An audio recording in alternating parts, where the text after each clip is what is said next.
Hello, I am Carl King. My wife calls me Mr. King. I have a lot of phlegm in my voice right now, and I'm recording this intro in my car. Whoa. I don't know why it's doing that. Quick reminder, as always, if you want to support this podcast, head over to my Patreon page and contribute $1 a month or $5 a month, whatever you think my life is worth. Patreon.com/Carl King. And brief shout out to my endorsement logos, Fractal Audio, Ernie Ball Strings, and Toontrack. Now for the topic of this episode. Tamar Halpern is a filmmaker, specifically a writer and director, living in the imaginary city of Los Angeles. A few years ago, she released a documentary that all creative people will love. It's called Lynn Fowlkes. Folks. It's spelled Lynfoulkes. One-man band. And it's about a painter who was discovered by the art world at age 77.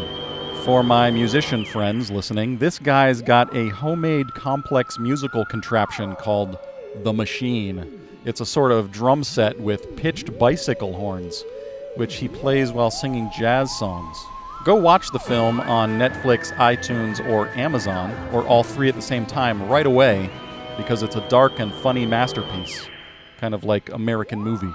The filmmaker Tamar, today's guest, has also written and or directed 6 feature films, including Shelf Life, starring Betsy Brandt from Breaking Bad, Jeremy Fink and the Meaning of Life, starring Mira Sorvino, and the recent Lifetime movie called My Daughter is Missing. Tamar is a great friend of mine and was actually my first freelance client in 2008 when I quit the corporate day job world. They say the best way to repay someone is to have them take an online personality test. So here we go.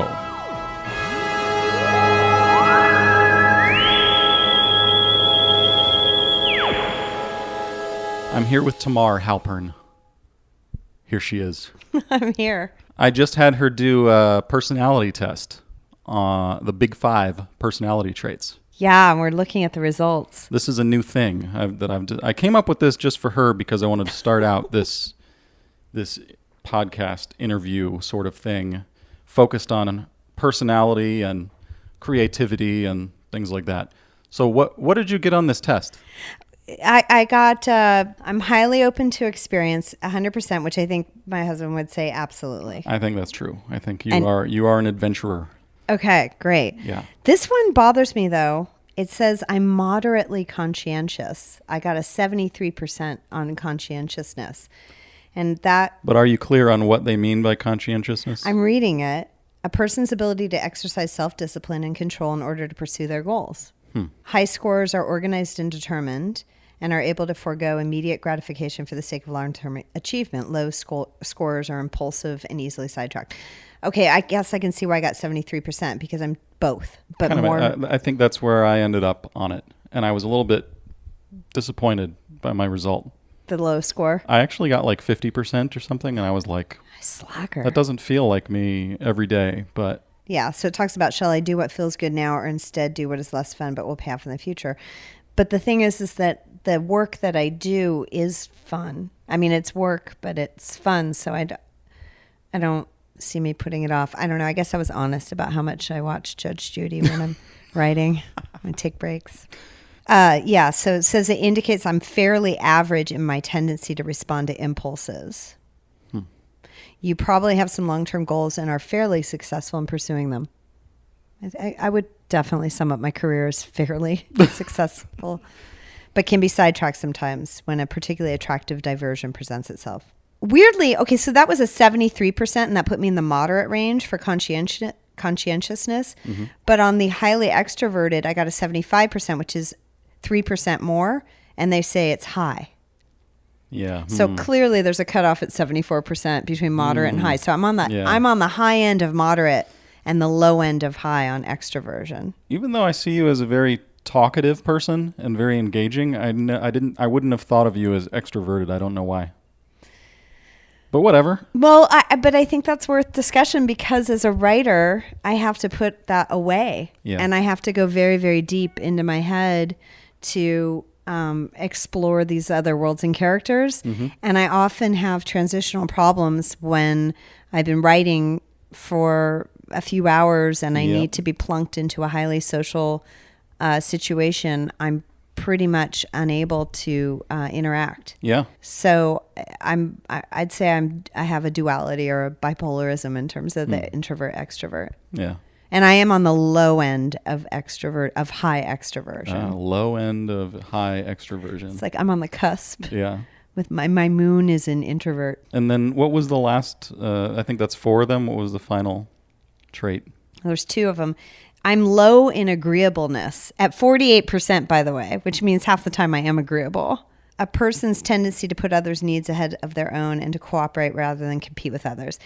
That's something I think about a lot whenever I feel sad about my career. I often wonder if it's because I wouldn't play well with others. I know I would, with exceptions, but I wonder if people can smell it on me that there's a potential that I would have problems with certain people. This is going straight to the core of when I blame myself. Yeah. And I spiral out and feel like it's my fault that I don't have a career or I don't have the career I think I should have. So, no, I do the exact same thing. That's same situation. I guess I think it's a hidden side of me that's extremely disagreeable. And I really try to be agreeable, like almost every day in every situation. I've learned to try to be agreeable. And then deep down I go home and I'm just like fucking exploding inside. Just can't stand it. And especially when you're being agreeable with the person that hired you or who somehow has some sort of authority. I know for me as a director, the only people I've had disagreements with were producers.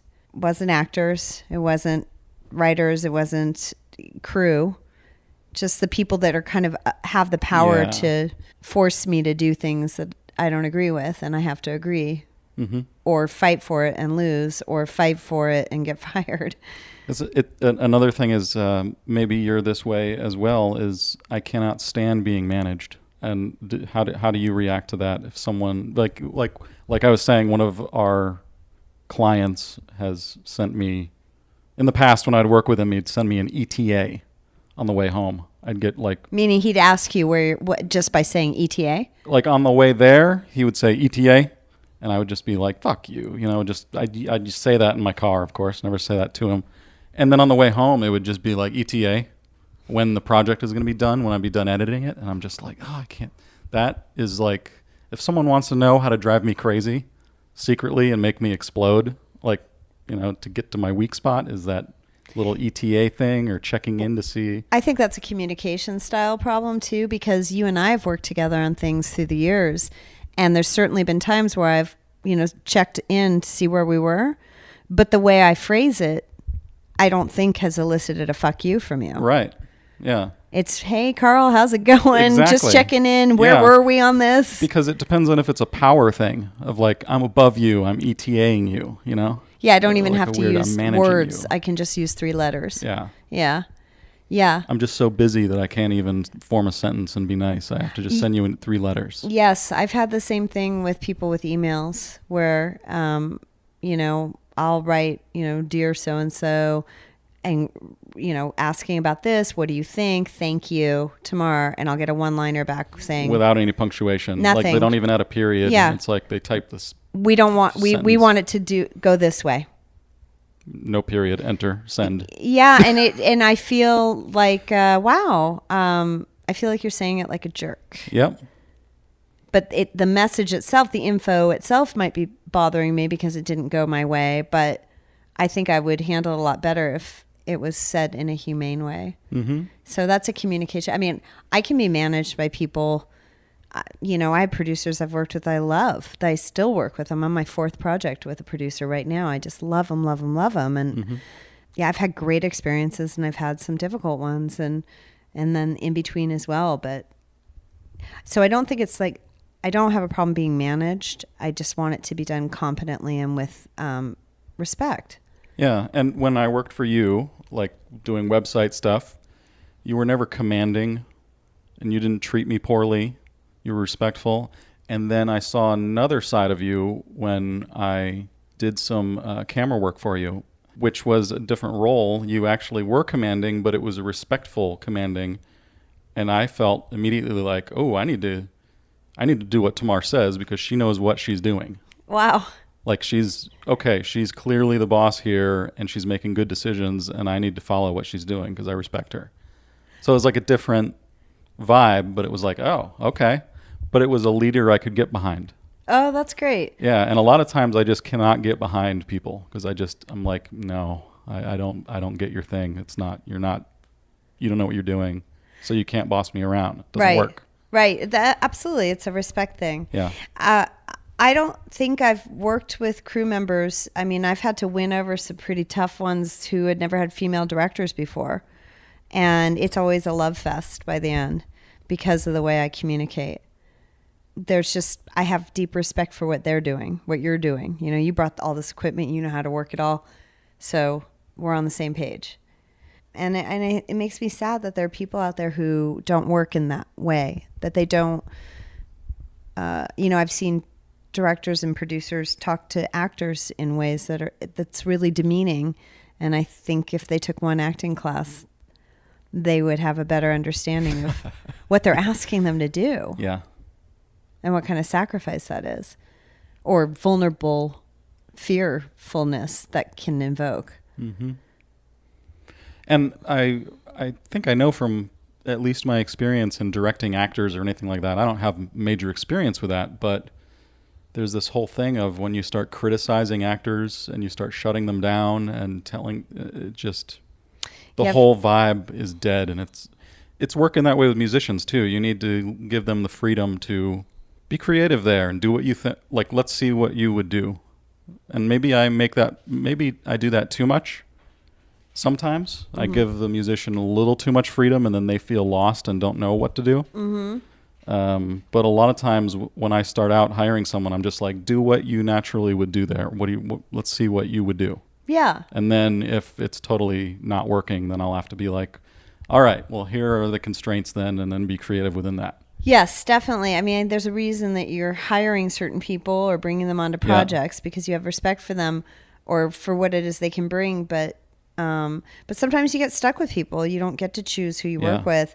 And in that case, you are waiting to see what they can demonstrate, but hopefully you're giving them the fair shot to demonstrate that without being judged before they've either, done it well or fumbled. Yeah. But I still think it's funny that I scored so low in conscientiousness. That's and what I was surprised by agreeableness. too with me. Yeah. I feel like some of these things are almost like the child side of me and the adult side of me. Like I have to be higher in conscientiousness on a daily basis, being married and having the house and pets and the job, and have to stay consistent with these things. But if I was left to my own, I would just collapse in non-conscientiousness, and that's my natural instinct. My own, left to my own devices, I would just be a mess. And I had to learn to be conscientious. So I don't know. That's interesting. Because when I think about, the last time a time in my life where I would have been left to my own results has been so long because, I have a son who I had very young and a husband at the time. And then my husband now, George, we got together. We started dating 12 years ago. And my son was 16. So there's definitely been, and so I was trying to think about, as a child, but, I grew up in a different time and place of California in the 70s, and my parents were doing their thing. So it was more like their needs often trumped mine. So I was instilled with conscientiousness early on. Mm-hmm. And the only time I think that I didn't have to really worry about anybody else or be conscientious for anybody else was probably my, 15 to 20, where I had such a severe drug problem that completely proves your point. Wow. I wonder how biased, though, these big five things are, because it's almost like you should almost rank high in all of them according to our society. To be a functioning human, to be a good person, to be a successful adult, you should be high in extroversion. Like the things that people consider good. Oh yeah, he's very extroverted. Oh yeah, he's very conscientious. Oh yeah, he's very agreeable. Yeah. He's very. What are the other ones? Conscientious and agreeable would be big. Open to experience and neuroticism. Obviously, you want to be low in, right. Which was my lowest score at 38%, which is still considered. Wait a minute. Okay, look at this. Neuroticism, 38% moderate. Agreeableness, 48% low. I don't understand that. Maybe they're basing that on averages, like according to in comparison with the average you are. I may have been Maybe it's like on a curve. Yeah, and I may have been too... There were a couple questions that I remember I was like, well... Or maybe the test just sucks. Yeah. Well, because it says in terms of agreeableness at 48%, you tend to experience less empathy. And what test is this, by the way? Big Five. What's the website? Truity.com. Not a real word. There I am with my agreeableness or lack thereof. Yeah, empathy is something... Low scores, it says low scores, and understand I'm practically at 50%, so I guess that's low, are described as hostile, competitive, and antagonistic. They tend to have more conflictual relationships and often fall out with people. Well, I will say this. I've had one professional falling out in my career and 2 personal friend falling outs in the last 20 years. They did happen.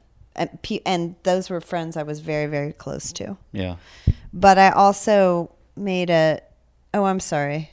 I sort of had a second professional falling out recently. So there's 2 and, 2 personals and 2 professionals in 20 years or 25 years. But, that I can remember. But, my husband sometimes kids with me and he says, you don't play well with others. And it's gotten me really wondering. And even this morning, I was listening to my latest obsession when I walk the dog in the morning is listening to the New Yorker short story podcast. Mm-hmm. And I've been listening for the last month. And I've noticed that all the writers that come on and the woman who is the chief editor at New Yorker magazine for short fiction and who runs the podcast, everyone talks like this. And they're really... Oh, yeah, you were telling me about this. This is funny. They're just almost a little anemic sounding and a little bit, but just so gentle and so thoughtful and so mellow. And I thought, oh, God, I could never be a short fiction writer because clearly I don't even have the personality for it. Yeah. Just to start with. Yeah. And I keep thinking I'm going to get like that great Southern...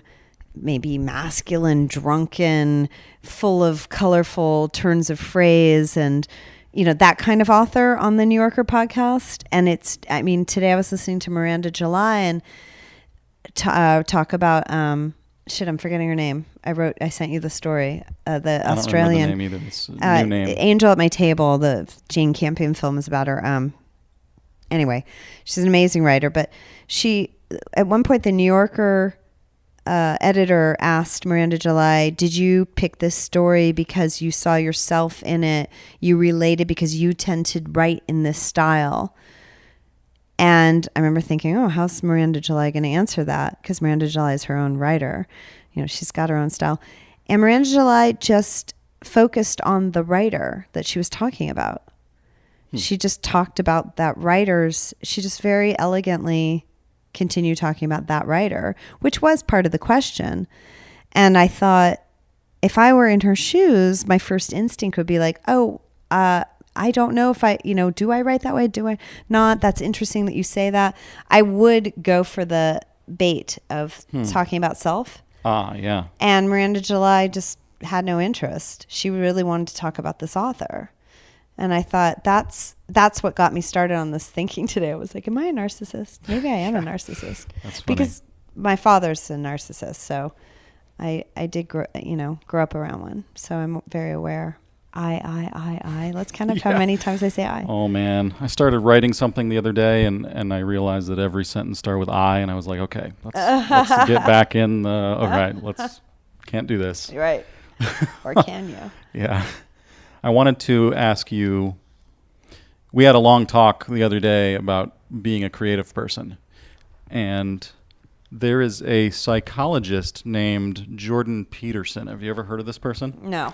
He's getting a lot of attention lately. This is going to sound superficial or something, but it's an easy statistic to throw out there. He has a Patreon account, and he's doing $50,000 a month on Patreon, people donating for him to make YouTube videos. Interesting. So that's a month. A month. So $600,000 a year. He's building a whole online school and all of this. He's a professor full-time, but he's getting so much popularity online that he's now able to start focusing on doing YouTube videos, which is crazy. Anyway, he said something in one of his videos recently, and his stuff, I heard about Jordan Peterson through the Sam Harris podcast. I didn't like him at all when I heard him on that podcast, but then I somehow saw one of his videos and it totally kicked my ass and was like, wow, this is okay. I need to watch this guy. So in one of these videos, he said something like, and I'm paraphrasing, I wish I could find the original video, but he said, as a society, we don't do a good job of supporting creative people.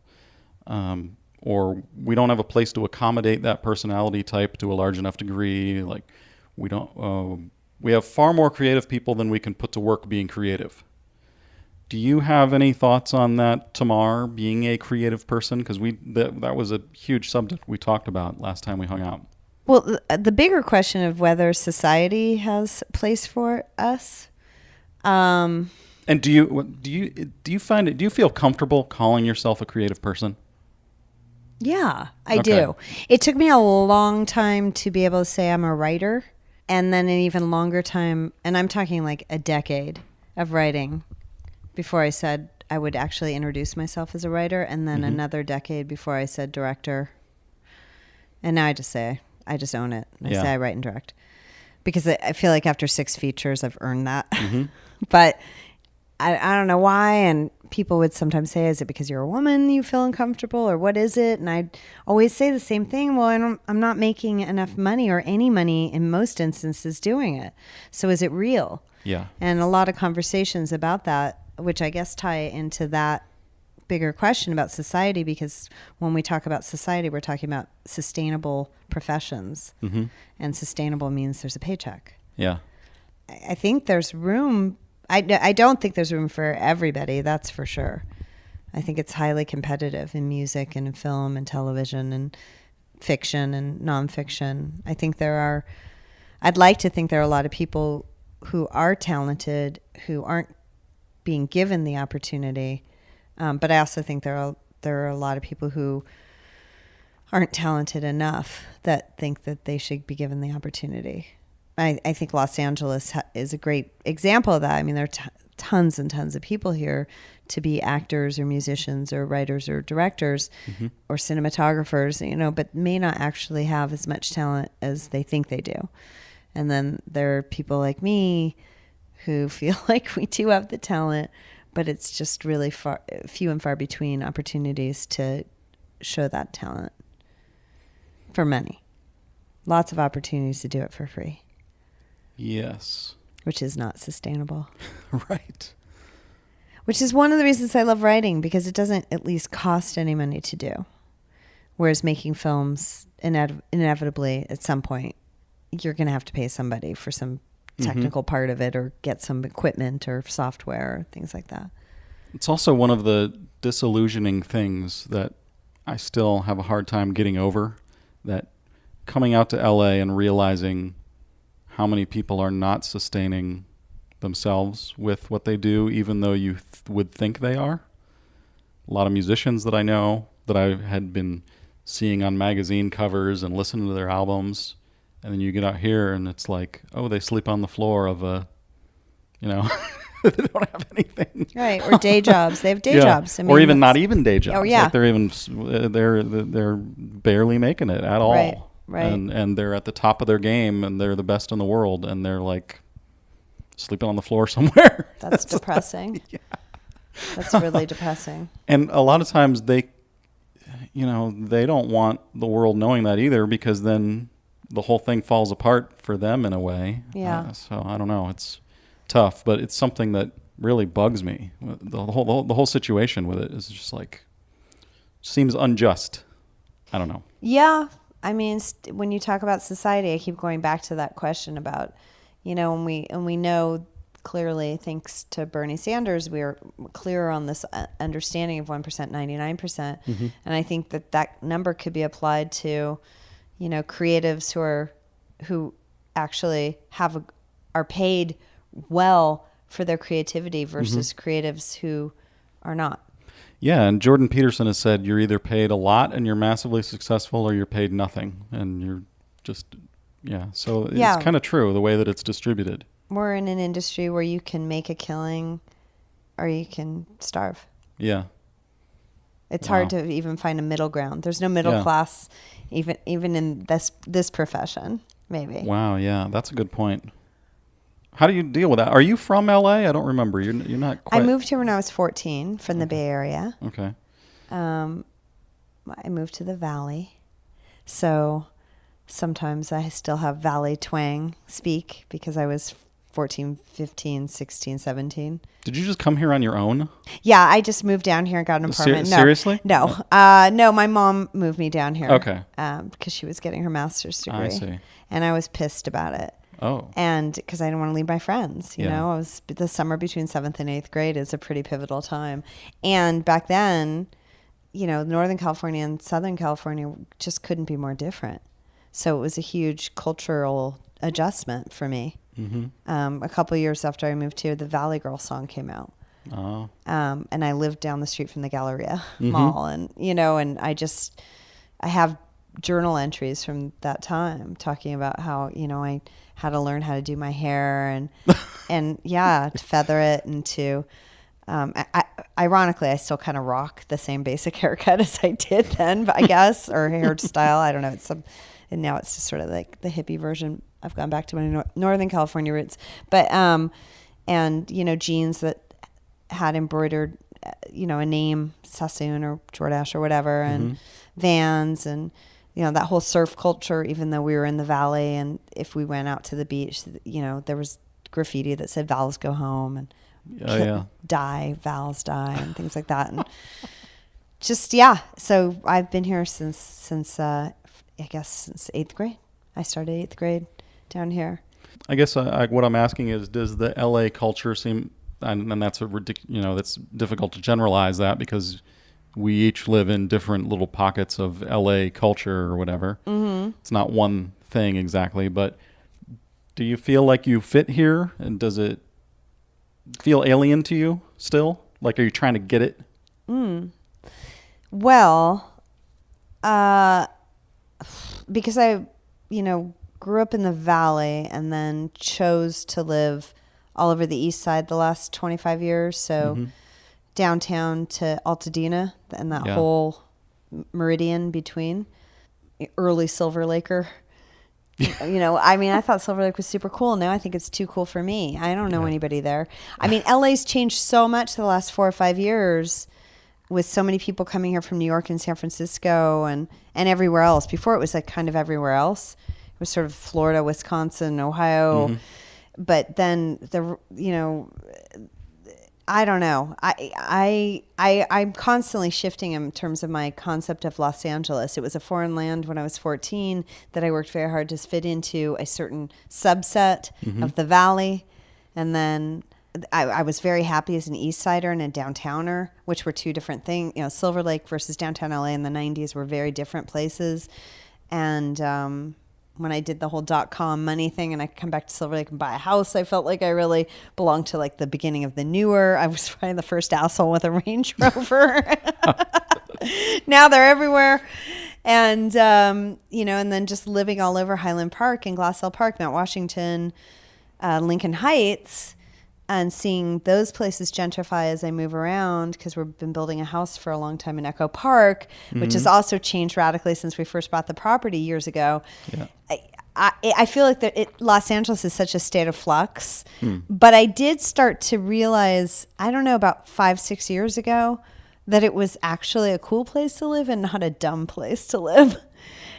You're talking about in general? In general. LA... I'm not I don't really love the West Side. I feel very out of place in the West Side, but I feel out of place because I feel like it's mostly for people, and I apologize to you West Siders, but people who are like in their 60s or 70s and have been there for a long time and kind of eat at the same restaurants, or for people who are like nouveau riche and are like, oh, you got to have a place in Venice by the beach because the beach. And because so many of those areas, you can't live there unless you're established from a long time ago or you have money. So I think it's very insular and therefore stagnated. I think it was incredibly cool in the 80s and 90s when it was being discovered and reinvented, and they still, and there's still, Oakwood and areas in Venice where you could get killed, if you walked by the wrong crack house, but now it's like, it's sort of like Manhattan squeezed out all the interesting people who could kind of eke out a living as creatives until the city got too expensive. And I think LA is becoming that too. I think a lot of New Yorkers and San Franciscans moved here because they could get so much more space for their money because New York and San Francisco have become ridiculous.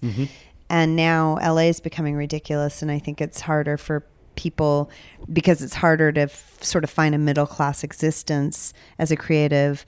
And it's more expensive to live in LA than ever. That things have shifted, and it feels like it's a lot of people who either have a lot of money or have been here for a long time and are eking by, but there's sort of a large group missing from that of just people who are mid-career or finding their way. So the reason that I brought up the creative thing, if you feel comfortable being called a creative person, whenever someone says that to me, I'm always like, oh, I'm not, you're trying to compliment me in some weird way, and I'm not. That's not. But aren't you weird about compliments in general? Maybe. Yeah. I don't know. I mean, I just feel like it feels shitty in some way, weird way. I wanted to ask, there are ups and downs in creativity, and I have a lot of high neuroticism problems, apparently, according to that Big Five test. Curious, how do you deal with that sort of thing, sustaining yourself, being a creative person? Needing to be open to taking chances and living on the edge, kind of going for it. How do you survive that? I mean, it's brutal, the rejection to success ratio. I think when I was younger, I had so much more optimism and belief in myself that the rejections really surprised me. But then when I wouldn't have a rejection, I would say get into a film festival and then I'd win.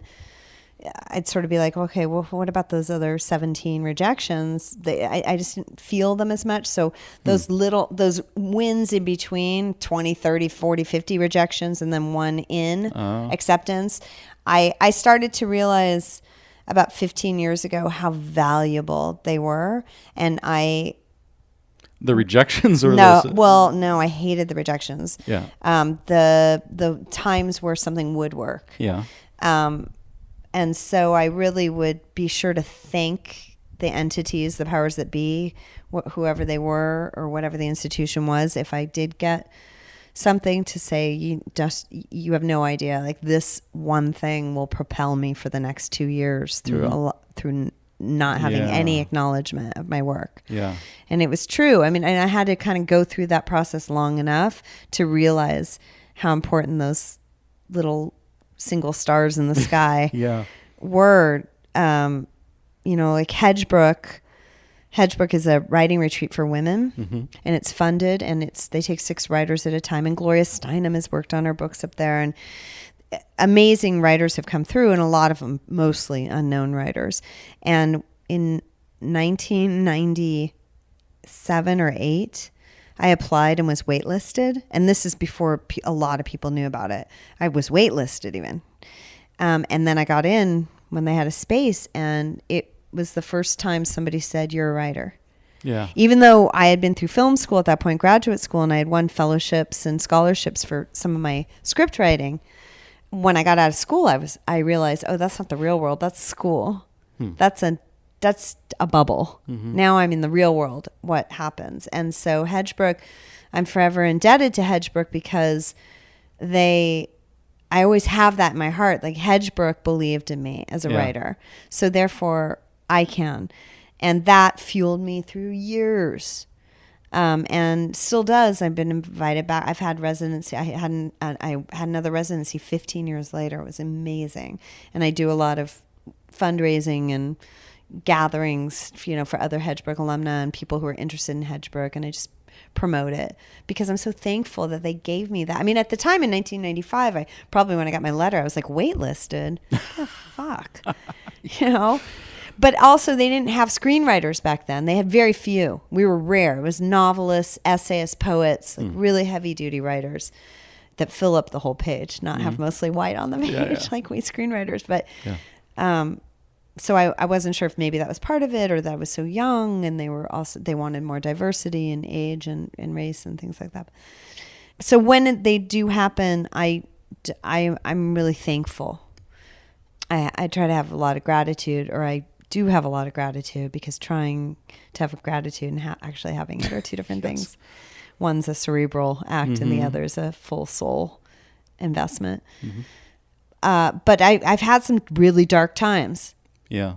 And those came later, because I think initially, because I had gotten into USC Film School and I'd done the 3-year program, and I had a kid on my hip and I was working in a restaurant, I was like, God, if I can do that, I can do anything, and I was so proud of myself that I got in and that I was able to do it. And then a couple of years later, I got lucky, and an internet company I'd worked for, I was like one of the founding members, like one of 6, I was the token woman, went public. So I actually didn't have to worry about money for 10 years, which was a first for me. So I really delayed any depression, because it's like, I also got to travel, which was really important to me, and fund my own films. I didn't need somebody to say yes. Yeah, I could do my own work, and I knew how to do them cheaply. I made films for $50,000 to $75,000, which now, like, if I was to try to even raise that much money to make a film, I don't even know where I'd start. But back then, I was like, I'll just take it out of my investments. Sell that stock. Let's go. And also because I had been so poor, all through my 20s and into my early 30s, I wanted to travel. So I traveled. And so I got to do these things that I saw other friends doing when I was younger and I was a mom and, living on financial aid and restaurant work and production jobs. And then when the money kind of ran dry, and I was like, wait a minute, I've made 3 features, and what the fuck is going on here? And I went into a really deep, dark place, and for about 2 years, where I reviewed the choices in my life the prior 15 years professionally, looking for where I went wrong. And it was not a pretty place to be, and it was something that I did privately, and I worked really hard on a very serious yoga practice during that time, which is still an important part of my life, especially when I'm feeling the spiral, because I'm not saying I don't want to feel sadness, because I think sadness is a part of being a human being, or melancholia, but sometimes it can become somewhat oppressive, and the type of movement that my yoga practice requires tends to kind of get some of those toxins out of me, where it's gone beyond a healthy dose of contemplation and nostalgia, edging towards weepy melancholy, and into straight up dark thoughts. Yeah. And so, I spent, I think it was like a year and a half. I put on a lot of weight. My hair got really long, which I have learned now in retrospect, that when my hair gets super, super long and unstyled, that is a sign that I am depressed. I mean, everybody has signs, they don't eat, they eat, I really needed to take a minute and review. And I even wondered at one point, like, did making all that money and, hurt me in some way, like, lessen my hunger for my one true path, to use a Carl King quote. Because I could also sort of be like, who cares if nobody's paying attention to me? I'm going to make another film, or I'm going to have a party, or I'm going to enjoy my beautiful house, or I'm going to go to Tokyo because I've never been there. I'm going to go to Vietnam. Like, I had plenty of distractions. Yeah. And it just never got tiresome for me that I could pay my bills no problem every month. Like that was so amazing to me. Yeah. I was on such a high about that because I had been in such a state of panic for so long. Mm-hmm. And I grew up with not much at all compared to the people I was around, not compared to like the world. Yeah. But we were definitely like, as my mom said, lower middle class, working class to lower middle class is kind of where we were. And then, my 20s, I was just piss poor. I mean, literally hand to mouth with a kid. And there were scary times. I would temp at Disney and do all sorts of horrible jobs. And so to not have that stress, I was on a high. I loved it. And I also spent it like as if I didn't deserve it and gave it away. I gave away a lot of money to friends and causes. Oh, I bet. But it felt good. Yep. It was fun. And I thought, I did that. I can make more money later. And I really haven't. So I went through that dark space and really reviewed things. And then I started re-reviewing them. And that's when I knew I was definitely having a problem because it was like a broken tape. And at some point, I remember 2010, I remember feeling as it was coming up, I was like, things are going to change. I can feel it. Like I've done my work. I'm done being this person of feeling so sorry for myself and feeling so, is it my fault? So rejected, so just numb of like, what happened? I was supposed to be this writer, this director. I was supposed to be able to reach people with my work and get feedback from them and participate and collaborate with others. And somehow I'm feeling extremely isolated and like a loser, a failure. So I don't remember. I remember. I went back to my breath. It's that simple. And yoga really helped. Every time I started repeating the thoughts, I would breathe and deep breathing would give me gratitude for my breath. And then I would find the gratitude of love in my life, of health, of friends, of family, and I am very lucky. I have the love of my life. I'm married to. My mother and I are very close. I love the man she's married to. My kid is amazing. I have a great relationship with him and I have great friends. Here comes my husband. He doesn't know we're doing this. This will be funny. Hi, honey. I'm being interviewed by Carl King. Sorry. Hi, Carl. This is George. Yeah, hi. You guys have met before. Yeah. Yeah. Good. 2010 was a better year. I directed a feature and had a story published and won an award and got to go back to Hedgebrook, and all sorts of dreamy things happened that I felt like I really wanted in my life. In 2016 and part of 2015, I started to spiral again. Yeah. And that was after doing the documentary about Lynn Fowkes, who was a deep look into the creative process and the angst. If you haven't seen that documentary, try to see it somewhere. I don't know where can you see it exactly? Is it released? Oh yeah, it's Netflix, iTunes, Netflix. And Amazon. I didn't know it was on Netflix now. Yeah. Huh. And so the only way to find it, because unless you know how to spell his name and it's a weird spelling, is punch in One Man Band. And then a couple movies will come up and it's the one that's called Lynn Fowkes One Man Band. Yeah. And you have to see it. Everyone out there, see it. It's a very deep look into what it means to be an artist, but also what it means to be a human, I think. And so I was fighting off dark thoughts. I was working on that for, 9 years on and off. And so during my depression, the first depression in 2008 to through 2009, I was working on it. And the thing about that doc is whenever I was feeling low and I'd go film Lynn, I'd see him dealing with the same things and still making his art and making his music. So it gave me solace to keep going. It was a real touchstone for me personally.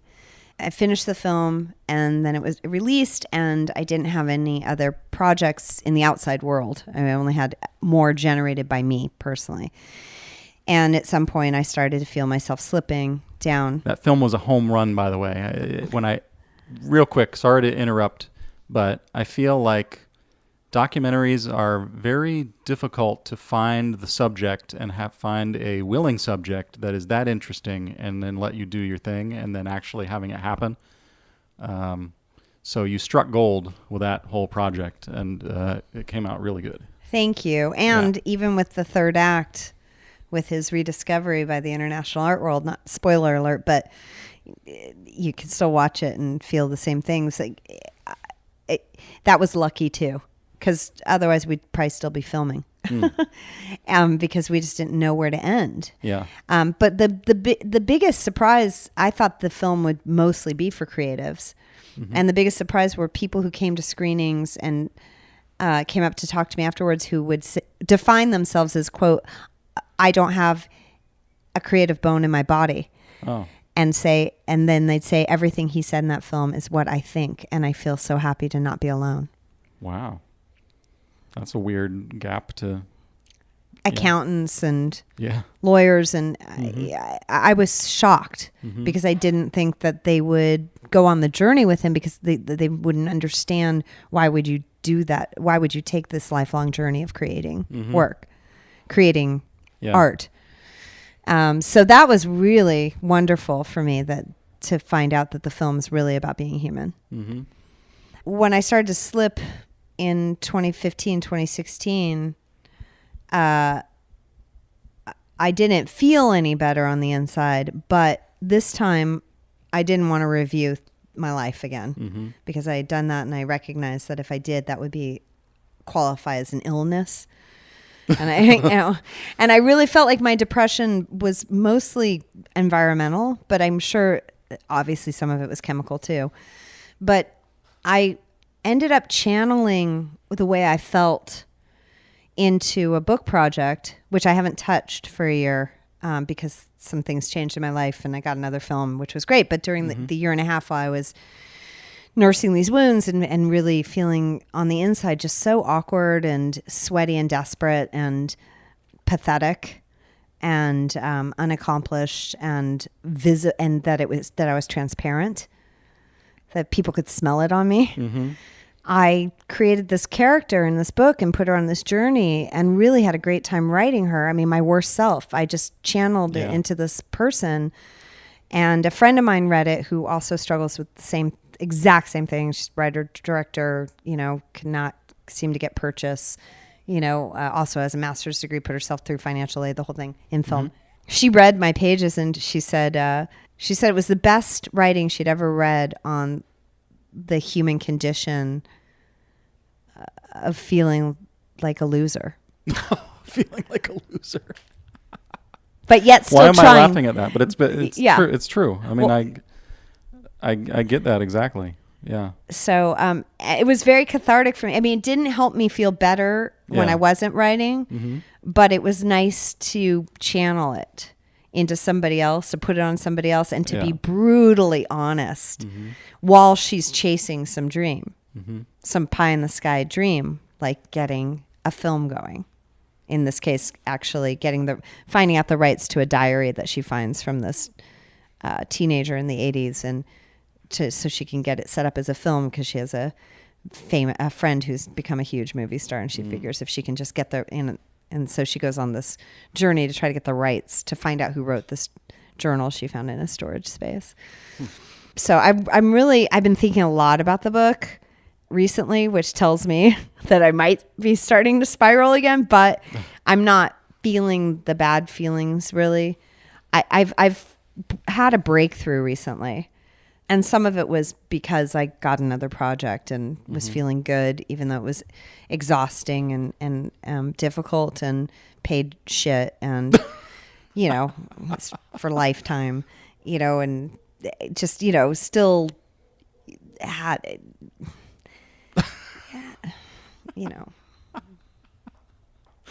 I love it. Perfect answer. But I felt like the mistake I made when I had my last feature, not the doc, was I had expectations afterwards. I was like, here we go.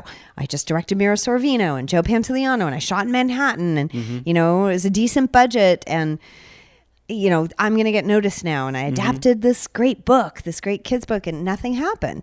And this time I thought, I'm okay with whatever happens. I know I'm going to continue doing my work, but I'm not going to be that person who on the inside is just consumed with self-pity. Because that is a waste of my life. Yeah, no, I get that. I'm right there with you.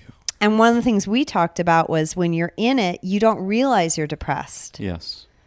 And so it's that retrospective, holy shit, that must have been, that whole year and a half where everything nothing had a smell and, that was a depression. And so I don't know how much control we have over it, but I really, a month ago, had this moment that's lasted of feeling like that's so not worth my time.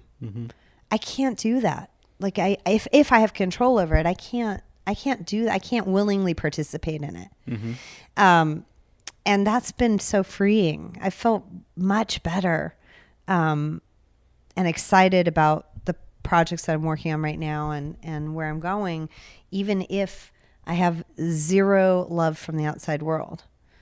I don't know how long that'll last, right. but I'm feeling that excited about my work, and I'm very supported. Like my husband adores me and thinks that my writing is great, and I'm in a position where I just there's so much to have gratitude for, and I'm part of this Actors Lab.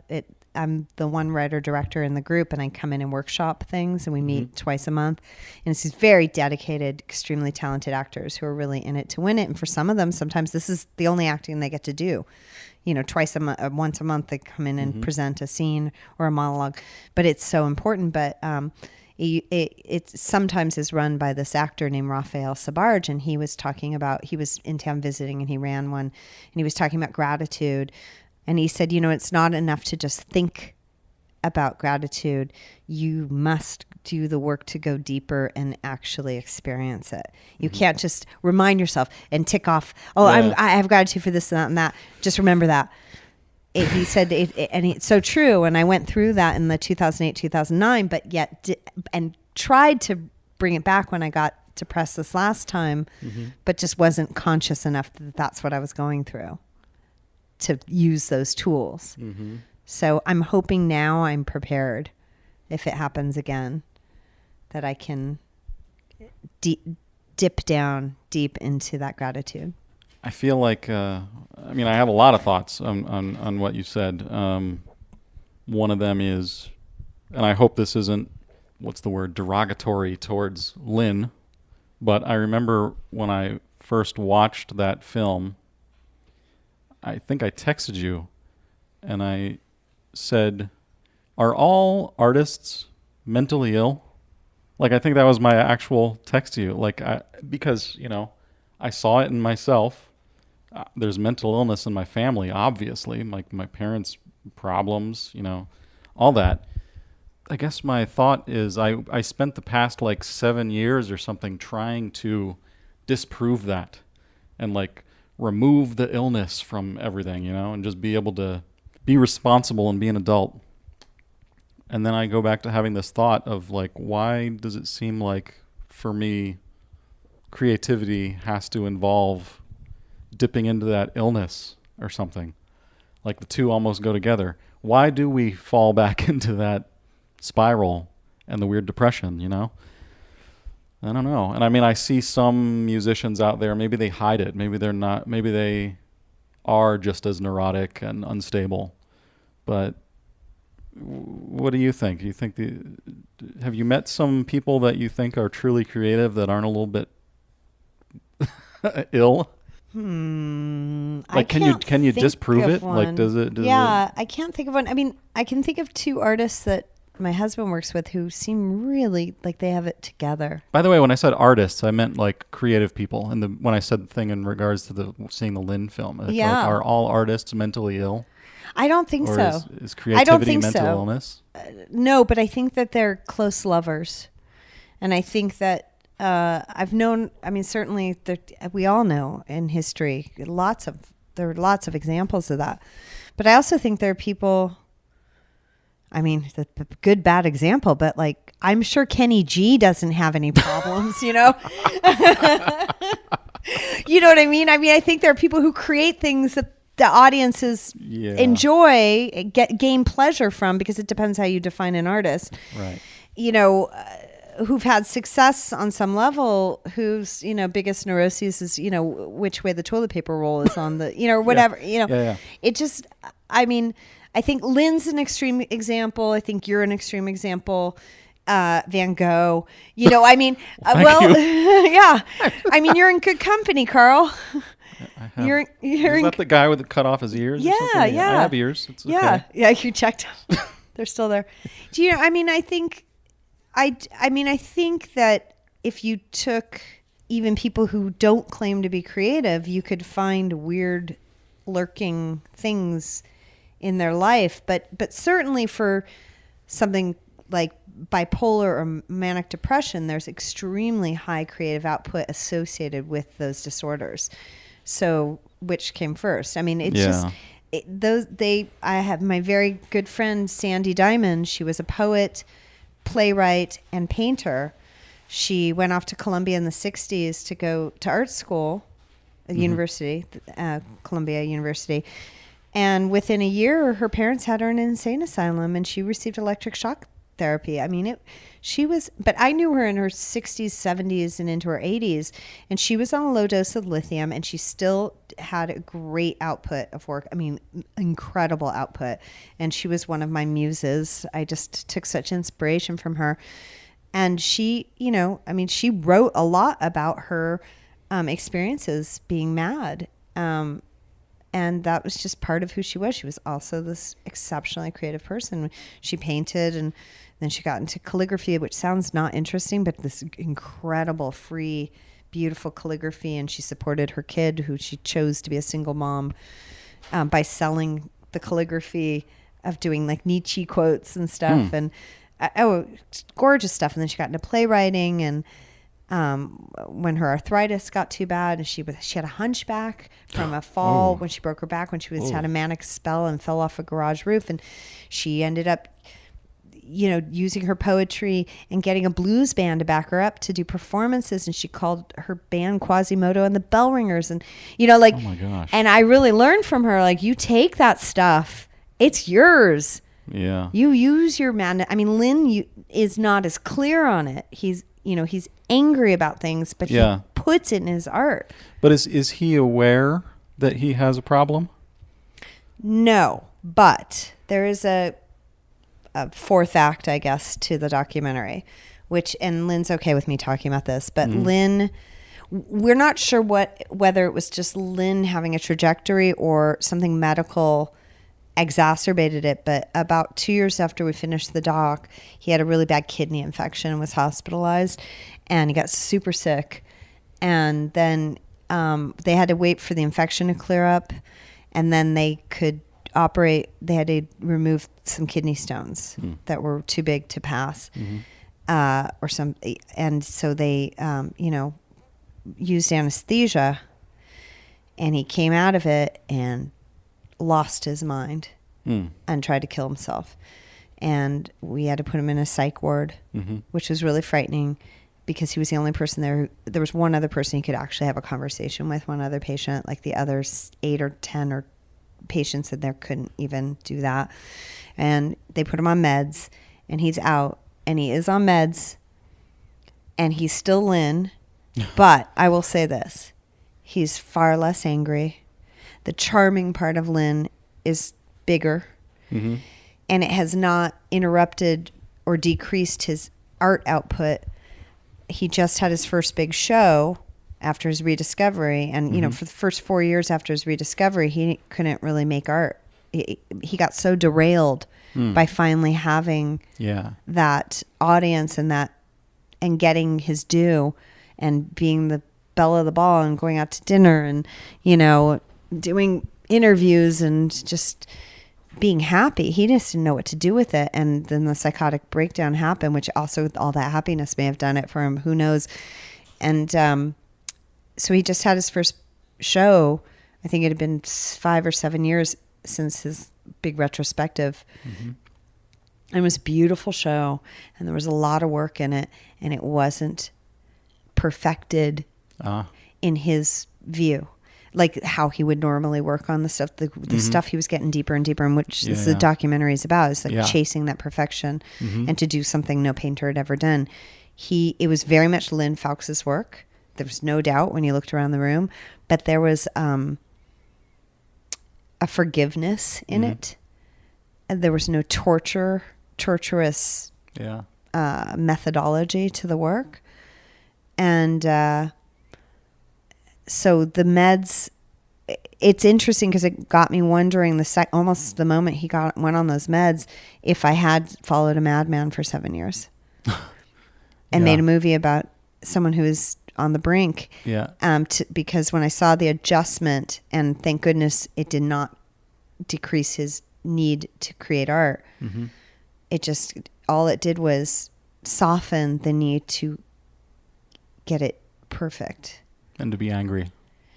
He still can get angry about stuff, but it's not as, he used to have tirades. And it really propelled him and energized him, and it was almost like a self-medication. And now he doesn't have that need, and he likes to, go on Facebook, and he was on Facebook before, but he just, he's more into being social. He was way less social before because he had a job to do. And now he's got a balance, and now he's had an assistant. She actually came on like 2 months before his breakdown, but that was a big deal for him to even allocate responsibility, because he shouldered this responsibility of making this art so seriously, and to the point of being unable to articulate what he needed because it was he had to just do it. And so he's, it's almost like somebody should go make a documentary about him now, because it's a whole different thing, a short documentary. I don't know if it would sustain as a long documentary because the struggle's not there. He's got his fame, and he's a slightly softer, in a good way, person. But it made me wonder. There's a moment in the film that I used to see a lot, because when we do screenings, we always tend to walk into the theater near the end of the film, like 15 minutes into the end, where he's, finished that painting that was, haunting him, the one that Brad Pitt ended up buying. And we go back to the studio, the show's happened, big hit, blah, blah, blah. We go back in the studio, and it's a mess, and he's holding up these big giant chunks of the painting that he had cut out again and reconfigured the painting again. Right. And he's holding them up, and in both hands he said, look at this, who would do this? This is crazy. And I say from behind the camera, why did you? And he turns away slightly and looks back at the camera, and he's a completely different person. And he's like, because it had to be the way I wanted it to be, not the way other people wanted it. And I remember we'd walk into the dark theater with Lynn, because we do Q&A. We did the Dog and Pony show. And we'd always tend to walk in right at that moment, and it would always give me these weird chills, because seeing it on the big screen, it was a Dr. Jekyll, Mr. Hyde moment, where he went from laughing at himself to dead serious about why he did it just in an instant. I don't know. We don't know if it was the anesthesia or if it was lurking and that provoked it, but he's great now. And he's still making art, and that's the important thing. And he's content. He's more content. I wouldn't say he's content, but compared to who he was most of the years I knew him, he's having a nice life. So there's something to be said, that sort of opened my eyes to the power of medication. I'm not at that point personally in my life, but I definitely was not for them before that. And to see it firsthand gave me pause. Well, do you want to wrap this up by saying what you're working on now? Because you tell me that you're writing. Yes. So what's going on there? I have been hired to adapt another book. This one by Essie Hinton, who wrote The Outsiders and Rumblefish. That sounds familiar, but I don't know those. Coppola made The Outsiders. The Rumblefish was also made into a film. It made the early careers of people like Matt Dillon and Mickey Rourke and Patrick Swayze in the 80s. So she wrote a book in the mid 2000s, and some producers, a producer that I love working with named Jack Doglish, optioned the rights, and he brought it to me, and I just turned in the draft yesterday. Whoa. So I'm waiting. Has this been kind of a secret thing you're working on, or you just haven't mentioned it? Yeah, I haven't mentioned it, I think, because I was promoting the thriller, the thriller called, we called it Missing in Europe, but Lifetime changed the title to My Daughter is Missing. And then I guess it's going to be called The Disappeared for other markets. And then it's going to be changed to Girls Drop Their Cell Phones All the Time. Yes. And I see you found your daughter, Sarah. So you just turned in a script. I did, and so I'm waiting for notes from the producers. That'll Holy probably crap. take a little while. And I have a couple things on my plate that I really want to get back into, that I had some good ideas to make better.